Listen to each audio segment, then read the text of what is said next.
देश में अपनी सरकार बना लिया। और जब उनके देश में सरकार बन गया, उनका एजेंडा था भारत में आरक्षण खत्म करना। उन्होंने बहुत प्रयास करने का कोशिश किया, लेकिन थोड़ा थोड़ा जैसे 13 पॉइंट रोस्टर लाए तो पूरे देश का दलित रोड पे खड़ा हो गया, सरकार को वापस करना पड़ा। तो उन्होंने देखा कि मैं अभी इस समय में आरक्षण समाप्त नहीं कर सकता हूं, तो उन्होंने सोचा कि आरक्षण इसलिए हम समाप्त कर रहे थे क्योंकि हमारे लोगों को इसका लाभ मिले। तो उन्होंने देखा कि आरक्षण अगर समाप्त नहीं कर सकते हैं तो क्या करते हैं, हम अलग से 10% आरक्षण ले लेते हैं। तो उन्होंने 10% आरक्षण ले लिया। 8 लाख कमाने वाले लोग आज गरीब हैं, आज उनको आरक्षण मिल रहा है, लेकिन निषाद, दलित, पिछड़ा, ऐसे समुदाय जो 1 लाख रुपया भी साल का नहीं कमाते हैं, आज उनको आरक्षण नहीं मिल रहा है। आज बताइए, आज़ादी के बाद बाबा साहब ने हमें संविधान बना के दिया, आज हमारे लोगों को बिन बेलदार, नुनिया, मलाह, निषाद के सभी उपजाति को आज बंगाल में आरक्षण मिल रहा है, दिल्ली में आरक्षण मिल रहा है, लेकिन बिहार में नहीं मिल रहा है। हमारा अधिकार हमको नहीं मिल रहा है। उनको आपत्ति नहीं है मुझे कि उनको आरक्षण आपने क्यों दिया। आप निश्चित तौर पे देश में अगर गरीब है कोई भी समाज, उनको आरक्षण दीजिए, लेकिन तुलना एक तरीके से कीजिए। तराजू का भार दोनों तरफ सामान्य होना चाहिए। आज बताइए, हम 1 लाख भी नहीं कमा रहे हैं हमारा परिवार में, हमारे समाज में, लेकिन हमको नहीं मिल रहा है, लेकिन उनको मिल रहा है। तो ये उनकी पार्टी आई, सरकार आई, इसलिए हो पाया। नहीं तो यही भारतीय जनता पार्टी है। जब मंडल कमीशन लागू हो रहा था, अटल जी ने सरकार गिरा दिया था, मंडल कमीशन लागू नहीं होने दे रहा था। मंडल बना कमंडल इन्होंने नारा दिया था, और पूरे देश में भारतीय जनता पार्टी ने, जनसंघ ने विरोध किया था। तो साथियों, आपको समझना है, आपको अपने बराबरी के लोगों के साथ रहना है, अपने विचारधारा के साथ चलना है, और आपको भी जो काम वो कर रहे हैं वो काम हमें करना है। कि मैं जब 2014 में बिहार में आया तो आपने किसी ने मुझे बुलाया नहीं, मैं अपने मन से आया। मुझे लगा कि हमारे अपने लोगों के लिए, अपने समाज के लिए काम करना है, इसलिए मैं मुंबई के जयसोराम की जिंदगी को छोड़कर मैं बिहार में आ गया। 4 साल तक पूरे बिहार में घूमकर एक एक चीज को बारीकी से समझा कि कहाँ दिक्कत है, कैसे हम आगे बढ़ सकते हैं। हमने हर ट्राई किया, कभी बीजेपी वाले के पीछे, कभी जेडीयू के पीछे, कभी आरजेडी के पीछे, सबके पीछे घूमने का काम किया। 7 दिन तक आमरण अनशन पे भी बैठा, लेकिन कोई सुनने वाला नहीं था। लेकिन मुझे लगा जो काम उनको कह रहे करने के लिए, वो काम हम भी कर सकते हैं, सिर्फ उस जगह पहुंचने की आवश्यकता है। और 2017 में हमने निर्णय लिया कि हम अपना दल बनाएंगे, और जब दल बनेगा तो बल आएगा, और जब बल आएगा तो हमारे हर समस्या का हल होगा। और फिर हमने 2018 में पार्टी बनाया।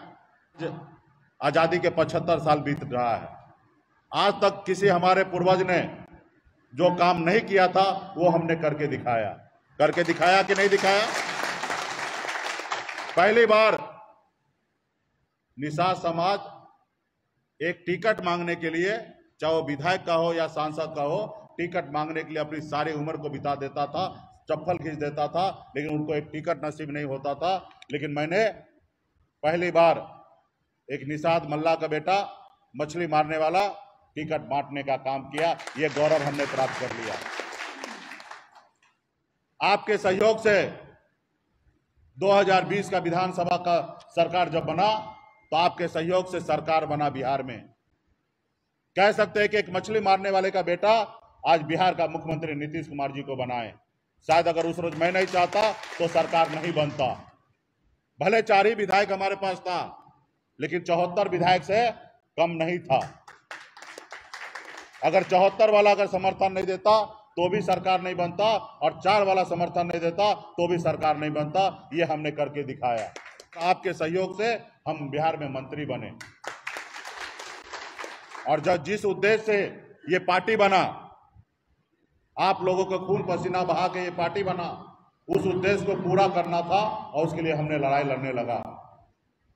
आज मैं अपने लिए मंत्रिमंडल से बाहर नहीं हूं, आपके लिए मैं मंत्रिमंडल से बाहर हूं। उनका क्या सोच था कि मुकेश सहनी पार्टी विलय कर ले और हमारे गोद में आ जाए, क्योंकि ये लोग बिहार में तो एक से एक बड़े बड़े नेता हुए, आदरणीय नेता हुए, उनके बताए हुए रास्ते पे हम चल रहे हैं, महान नेता हुए। लेकिन पहले लोग विधायक बने, मंत्री बने, सांसद बने, मुखिया बने, उसके बाद बिहार में लीडर बने। हम बगैर बने हुए बिहार में हम लीडर बने और आपके दुश्मन को अंदाजा मिल गया कि यह लड़का अपने समाज का हीरो बनते जा रहा है, इसको रोको। अगर नहीं रोक पाओगे अभी तो आने वाले समय में ये कभी रुकने वाला नहीं है। जैसे भारतीय जनता पार्टी आज 18 साल से नीतीश कुमार जी के पीछे पीछे घूम रहा, उनके पास कोई विकल्प नहीं है। अगर मुकेश सहनी अगर आगे बढ़ गया तो 30 साल 40 साल तक, जब तक ये जिंदा रहेगा तब तक कोई विकल्प नहीं रहेगा कि इनके पीछे के अलावा। आज माननीय मुख्यमंत्री नीतीश कुमार जी अगर एक अपना उत्तराधिकारी अगर बना देते पार्टी में, तो मुझे लगता कि जब तक जेडीयू होगा तब तक भारतीय जनता पार्टी को मौका नहीं मिलेगा कि बिहार में उसको छोड़ के आगे बढ़ सकता है।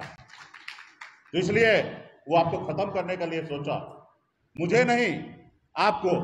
मुझे तो कह रहा था कि आपको मंत्री बन जाइए, बीजेपी में आ जाइए और 2025 में आपके नाम पे चुनाव होगा और बिहार का मुख्यमंत्री बनाएंगे, अति पिछड़ा का बेटा को मुख्यमंत्री बनाएंगे। आप खाली दल में आइए, पार्टी विलय कीजिए। हमने कहा नहीं, क्योंकि ये पार्टी हमारी नहीं है, ये पूरे बिहार के निषाद समाज ने खून पसीना बहा के, उन्होंने वर्षों बाद एक भरोसा आप पे जताया। उनका एक ही मांग है, आरक्षण। आप आरक्षण लागू कर दीजिए, फिर हम अपने लोगों में विचार करेंगे, वरना पार्टी विलय नहीं होगा। हम संघर्ष करेंगे, चाहे वो 2 साल हो या 10 साल लगे, हम संघर्ष करेंगे और दिल्ली तक पहुंचेंगे और अपने लोगों के लिए आरक्षण लागू करा के लेंगे। जो काम कभी नहीं हुआ था, बिहार में 38 डैम है, 500 एकड़ का एक डैम है, वो जल संसाधन विभाग अलग अलग विभाग में था। पहली बार उसको हमने अपने विभाग में हमने ट्रांसफर करा लिया। आपके बेतिया में जो झील है, जो बांग्लादेशी लोगों के लिए दिया गया था, उसको हमने 264 एकड़ का झील को अपने विभाग में ट्रांसफर करा लिया। क्यों कराया? क्योंकि आपके लिए। मैं ऐसे मंत्री बना, मैं जो चाहता विभाग वो मिल सकता था, लेकिन मैंने सब विभाग को छोड़कर, चाहे वो पीडब्ल्यूडी हो या स्वास्थ्य हो, एक से एक अच्छे से अच्छे विभाग था, उस छोड़कर मैंने पशु एवं मत्स्य संसाधन विभाग लिया, क्योंकि उससे डायरेक्ट आप जुड़े हुए हैं, आपके लिए काम करने के लिए मैंने सोचा। और तमाम मैं ऐसे काम कर रहा था जिससे हमारा समाज का उन्नति हो और पार्टी मजबूत हो। अति पिछड़ा के लिए 90% तक अनुदान हमने कर दिया, जो पूरे हिंदुस्तान में कोई भी सरकार में कहीं पर भी एक निषाद को, अति पिछड़ा समाज को, ओबीसी को 90% तक अनुदान नहीं था, वो हमने बिहार में अपने विभाग में कर दिया। SC ST के लिए जो योजना नहीं चालू था पिछले 5 साल से, वो योजना मैंने चालू कर दिया कि हर SC ST परिवार को मुफ्त में सुगर और बकरी उनको दिया जाए, ताकि वो अपने घर परिवार को चला ले। युवा के लिए 10 लाख पशु लाना था, 7,000 करोड़ का हमने बजट बनाया और पूरे बिहार में 10 लाख पशु को गरीब युवा को देना था, ताकि स्मॉल डेयरी खोलकर वो अपने घर परिवार को चला सकते, रोजी रोटी ला सकता। 2 लाख युवा को रोजगार देता मैं। लेकिन मुख्यमंत्री को लगा कि मुकेश सहनी इतना बड़ा बड़ा योजना ला रहा है, अगर जमीन पे लागू कर देंगे ये तो बिहार में हीरो हो जाएगा और फिर इसको रोक नहीं पाएंगे। फिर योजना को ऐसे रोक दिया गया।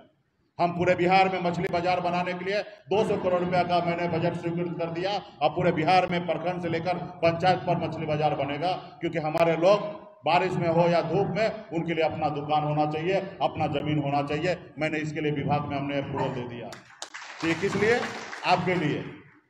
आपको भी पता होगा, जिस रोज मैंने विभाग को संभाला उसी रोज निषाद के नाम 9 काम के लिए मैंने ऑर्डर कर दिया कि ये 9 काम पूरा होना चाहिए। जितने भी बिहार में जितने भी जलाशय है, तालाब है, सभी मत्स्य एवं पशुपालन विभाग में आए, ताकि मत्स्यजीवी सहयोग समिति के द्वारा किया जाए। हमने सोचा 50 लाख मछुआरा को रजिस्ट्रेशन कराएंगे और सरकार से 10,500 रुपया हर साल को दिलाएंगे। जैसे किसान को 6,000 रुपया मिलता है, उसी तरीके से हर एक मछुआरा को, क्योंकि मछुआरा भी एक किसान है, उसको 6,000 रुपया हर साल मिले।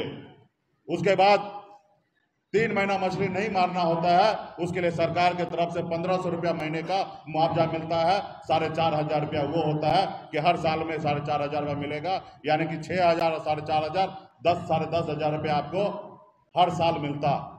और 50 लाख मछुआरा को मिलता। एक परिवार में 10-10 लोगों अगर नाम होगा तो 10 लोगों को मिलेगा, मतलब एक परिवार में आपको 1 लाख रुपया साल का मिलता। लेकिन सरकार नहीं चाहा, कुछ हमारे लोगों को गुमराह कर दिया। हमारे लोग भी समझदारी से नहीं आया, उसके लिए विरोध कर दिया कि मत्स्यजीवी सहयोग समिति में मेंबर बनाया जा रहा। अरे रजिस्ट्रेशन कराया जा रहा था।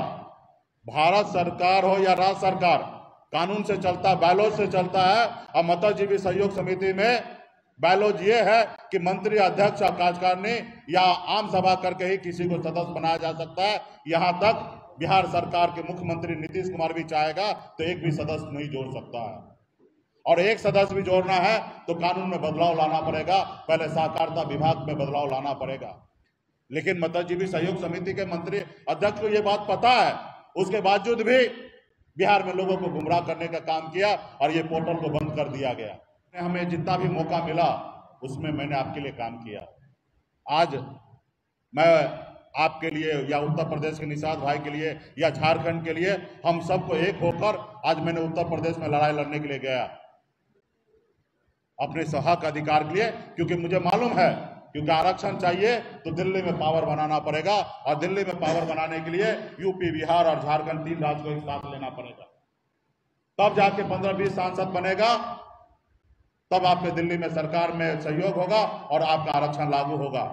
जब मैं बिहार में घूमता था तो हेलीकॉप्टर से घूमता था। आपको सीना चौड़ा हो जाता था कि एक निषाद मल्ला का बेटा भी हेलीकॉप्टर से घूमता है, और आपने हम पे भरोसा किया कि यही मेरा सेनापति है, ये दूर तक चल सकता है। आप देखते होंगे अभी बाहुबली पिक्चर आया, 1 लाख का भीड़ सेना लेके काल के आया युद्ध करने के लिए, और जैसे सेनापति को मार देता है वैसे युद्ध खत्म हो जाता है, क्योंकि समाप्त हो जाता है, क्योंकि इसका सेनापति मर गया, वहीं पे हार हो जाता है। तो आपको एहसास हुआ कि आज तक हमारा जो भी सेनापति थे इस लेवल तक नहीं पहुंचा। ये इकलौता सेनापति है कि वहां तक पहुंच रहा है, वहां तक लड़ाई लड़ रहा है। इनको हम अपना सेनापति माने। आज हमारी बात को पेपर में नहीं लिखता था, फ्रंट पेज पे हमने लिखकर लोगों तक पहुंचा देता था अपने संदेश को कि हमारा क्या नुकसान है, क्या फायदा है, हमें कैसे चलना है। कल भी बीपीएससी का रिजल्ट आया है, 685 लोगों का रिजल्ट आया है। आज उसमें आप 22 स्कोप से भी ढूंढिएगा तो आपका निषाद का, अति पिछड़ा का, बिन बेलदार, नुनिया मला का आपको आंकड़ा नहीं दिखेगा। 20-22 में ही समाप्त हो जाएगा। अगर आपके पास ताकत आता है, बिहार में अति पिछड़ा कोटा को मात्र 7% आप बढ़ा देते हैं और पार्टीशन ए और बी कर देते हैं। जैसे पुराने अति पिछड़ा जो कर्पूरी ठाकुर जी ने जो अति पिछड़ा को घोषित किया था उसको अलग कर देते हैं, और नए माननीय मुख्यमंत्री नीतीश कुमार जी और लालू प्रसाद जी ने जितने भी नए अति पिछड़ा को जोड़ा है उनको आप अलग कर देते हैं। तो अगला बीपीएससी का रिजल्ट आएगा, उसमें आपका निषाद, बिन बेलदार, नुनिया मला का बेटा कम से कम 150 होगा। और ये करने के लिए क्या चाहिए? आपको पावर चाहिए, सत्ता में आना पड़ेगा। आपके सहयोग से सरकार हो, मजबूत सरकार बने। इतिहास गवाह है, जो भी व्यक्ति आगे बढ़ा है उनको हर कोई चाहता है कि खत्म कर दे। आपके पास 4 को विधायक था, यही 40 को होगा तो हर पार्टी को सोचना पड़ेगा तोड़ने के लिए। 4 था, तोड़ लिया। क्या वो विधायक से हमारी पार्टी बना था? नहीं, आपके सहयोग से पार्टी बना था, नहीं कि विधायक से। वो आए, जब तक रहे तब तक हम हीरो, चले गए कोई बात नहीं, फिर संघर्ष करेंगे। कल हमने 4 बनाया, अगली बार 40 बनाएंगे, और एक समय आएगा 125 बनाएंगे, और अपने दम पर बिहार में सरकार बनाएंगे। आज आपको भी पता है कि बिहार में निषाद समाज अगर मजबूती से खड़ा हो जाए 14%, तो तमाम बिहार का अति पिछड़ा आपके साथ खड़ा हो जाएगा। और आपके पास अपना 14-12% वोट है, और अति पिछड़ा आपके साथ खड़ा हो गया तो आप 28-30% वोट आपके पास होगा, और जब 28-30% वोट हो जाएगा तो अल्पसंख्यक भाई आपके साथ जुड़ेंगे। आप 45%, 50% लाके अकेले आप बिहार में सरकार बना सकते हैं, हमें किसी की जरूरत नहीं है। आने वाले समय में वीआईपी पार्टी, जैसे वीआईपी है विकासशील इंसान पार्टी है, उसी तरीके से आने वाले समय में वीआईपी बन के दिखाएगा। इसके लिए आप और हम सबको मेहनत करने की आवश्यकता है।